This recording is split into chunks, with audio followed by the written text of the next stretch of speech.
ಸಂದರ್ಭದಲ್ಲಿ ಸೂತಕದ ವಾತಾವರಣ. RCB fans ಸಾವಿಗೆ ಹೊಣೆ ಯಾರು? ಪೊಲೀಸರೇ ಇದೆಂತ ಅವ್ಯವಸ್ಥೆ? ನಿಮ್ಮನ್ನ ನಂಬಿಕೊಂಡು ತಾನೇ ಈ ಕಾರ್ಯಕ್ರಮವನ್ನು ಆಯೋಜನೆ ಮಾಡಿದ್ದು.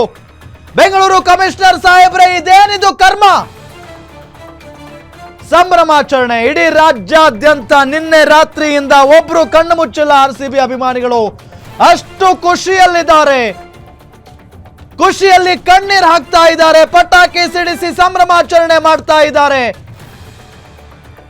ರಾಜ್ಯಾದ್ಯಂತ ಬೇರೆ ಬೇರೆ ಭಾಗಗಳಲ್ಲಿ ಅನ್ನ ಸಂತರ್ಪಣಾ ಕಾರ್ಯ ನಡೀತಾ ಇದೆ.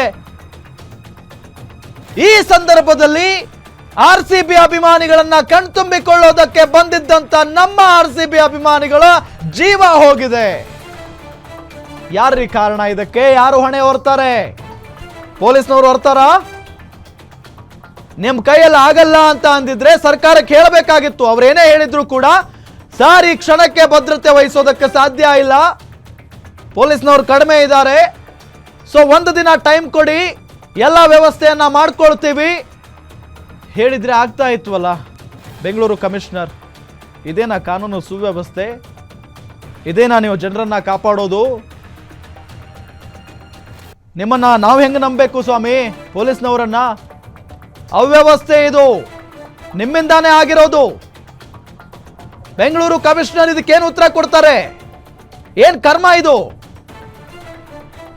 ದಯಾನಂದ್ ಸರ್, ನಿಮ್ಮ ಮೇಲೆ ನಮಗೆ ತುಂಬಾ ಗೌರವ ಇದೆ, ಬಹಳ ಅಭಿಮಾನ ಇದೆ, ಪ್ರೀತಿ ಇದೆ. ನೀವು ಒಬ್ಬ ಒಳ್ಳೆಯ ಅಧಿಕಾರಿ, ಅದರಲ್ಲಿ ಯಾವುದೇ ರೀತಿಯಾದಂಥ ಅನುಮಾನ ಇಲ್ಲ.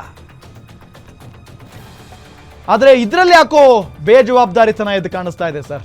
ತುಂಬಾ ಬೇಜವಾಬ್ದಾರಿತನ, ತುಂಬಾ ಬೇಜವಾಬ್ದಾರಿತನ.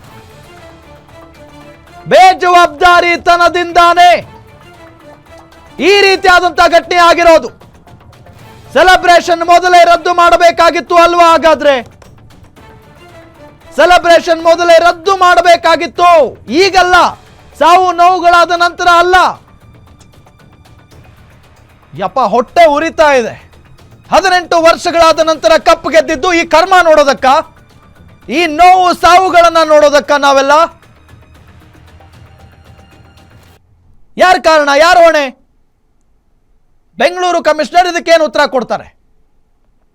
ಬೆಂಗಳೂರು ಕಮಿಷನರ್ ದಯಾನಂದ್ ಸಾಹೇಬ್ರೆ, ಏನಿದು? ನೇರವಾಗಿ ಗ್ಯಾರಂಟಿ ನ್ಯೂಸ್ ನಿಮಗೆ ಪ್ರಶ್ನೆ ಮಾಡ್ತಾ ಇದೆ. Swami Stadium, where the RCB team was headed for that felicitation ceremony after.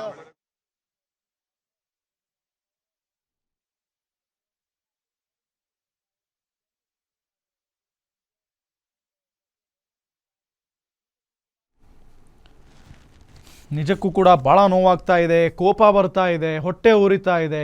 ಏನ್ರಿ ಇದೆಯಲ್ಲ?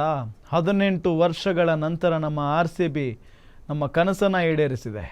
ಇಂಥ ಸಂದರ್ಭದಲ್ಲಿ ನಾವು ಎಷ್ಟು ಸಂಭ್ರಮಾಚರಣೆಯಲ್ಲಿದ್ವಿ, ಎಷ್ಟು ಸಂತೋಷದಲ್ಲಿದ್ವಿ. ಈ ಕ್ಷಣಕ್ಕೆ ಸೂತಕದ ವಾತಾವರಣ. ಅಯ್ಯೋ, ಯಾರೂ ಕೂಡ ಊಹೆನೇ ಮಾಡಿರಲಿಲ್ಲ, ಹೀಗೆಲ್ಲ ಆಗುತ್ತೆ ಅಂತ ಹೇಳಿ ಊಹೆನೇ ಮಾಡಿರಲಿಲ್ಲ ನಾವು.